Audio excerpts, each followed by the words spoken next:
chegamos ao 7º episódio sobre a rentabilidade mensal. Estamos iniciando o nosso Fala Fusesc sobre a rentabilidade de julho. Eu sou a Carolina e estou com nossos especialistas de investimento. Cadu, nosso diretor financeiro e administrativo, e Fausto, nosso gerente de investimentos. Senhores, sejam bem-vindos a mais este Fala Fusesc. Fausto, quais foram os segmentos de investimento que mais contribuíram para a rentabilidade dos planos em julho? Olá, Carol e ouvintes do Fala Fusesc. Primeiramente, gostaria de informá-los que em julho voltamos a investir em renda variável. No primeiro momento, alocamos 1% do patrimônio líquido de cada plano neste segmento, através do ETF BOVA11. Aproveitando o gancho, começo a responder sua pergunta dizendo que estes ativos tiveram retorno de 3,04% neste mês.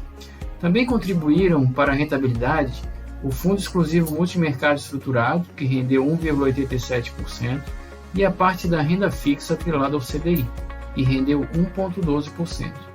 Por outro lado, os investimentos que contribuíram menos foram os de imóveis, com retorno de 0,24%, e a parcela de renda fixa indexada à inflação.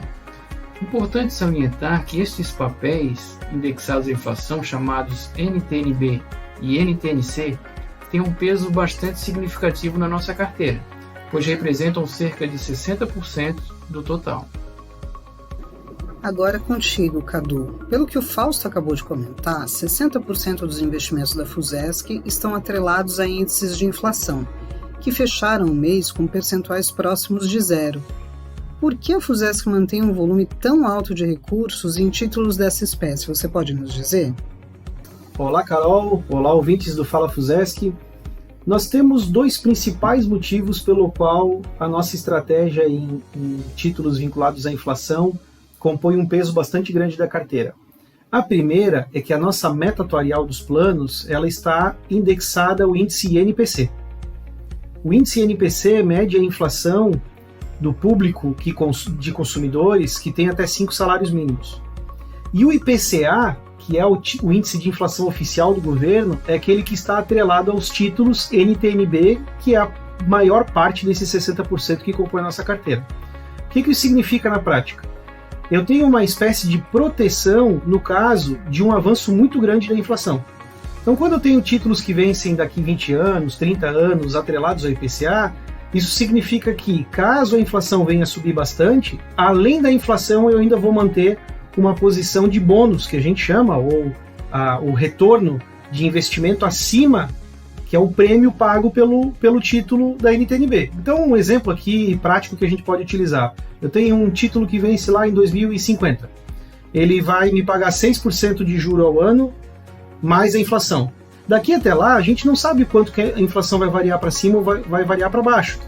Então essa proteção é uma proteção que garante o poder de compra, que é um dos itens que compõem a nossa preocupação de manutenção de renda de uma aposentadoria.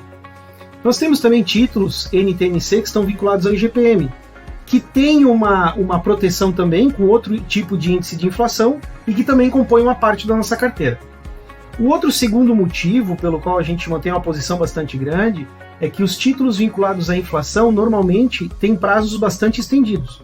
Então você não vai encontrar um título pós-fixado com um vencimento em 2060 ou identificar algum título privado com vencimento em 2055, mas você consegue identificar títulos NTNB com vencimentos em períodos bastante longos que casam com a necessidade de pagamento de benefícios dos nossos participantes assistidos.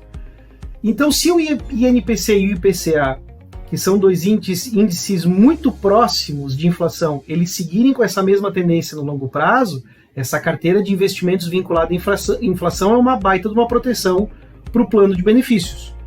É muito importante a gente citar que essa estratégia de inflação ela tem uma perspectiva de avaliação sobre uma determinada rentabilidade. A gente já discutiu em episódios anteriores como que a gente avalia o que é uma boa rentabilidade. Por exemplo, eu posso avaliar uma boa rentabilidade me comparando com os demais do mercado. Ou eu posso avaliar a minha rentabilidade com uma espécie de ancoragem financeira. Um exemplo, se eu quero manter o meu capital alocado e eu tiver uma rentabilidade de 1% ao mês, supostamente eu estaria mantendo meu benefício se eu estiver sacando 1% ao mês, que é o percentual de saldo de conta que às vezes as pessoas optam aqui no seu plano de aposentadoria. Mas será que essa forma de ver o investimento é suficiente? Se eu observar o meu investimento do ponto de vista da inflação, eu estou mantendo meu poder de compra? Então, no mês de julho, e é um caso bastante interessante de a gente citar, você vai perceber que a nossa rentabilidade ficou bastante alta se comparada com a inflação do mês, que ficou próxima de zero. O que é melhor sobre a perspectiva, por exemplo, da inflação?